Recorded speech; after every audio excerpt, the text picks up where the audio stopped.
Welcome to The Last Breakfast. Please enjoy the video. In this video, I will explain how to connect your phone to a Mercedes B-Class. First, ensure your phone's Bluetooth is active and discoverable. On your Mercedes infotainment screen, navigate to the telephone or connectivity menu. Select Connect Device or Pair New Device. Your car will then search for available devices. Choose your phone from the list that appears. A pairing code will display on both screens. Confirm it to establish the connection, usually within 5 to 10 seconds. This simple process gets you started. Beyond basic Bluetooth, your Mercedes B-Class often supports advanced integration like Apple CarPlay or Android Auto. To use these, connect your smartphone directly to the car's USB port using a compatible cable.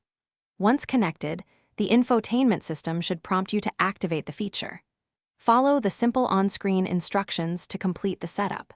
This allows you to seamlessly access your phone's navigation, music, and messaging applications directly on the car's larger display, enhancing your driving experience significantly.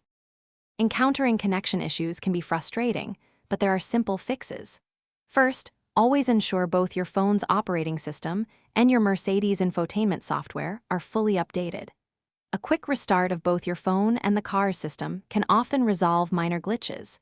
If problems persist, try deleting any existing pairings from both devices and starting the connection process fresh.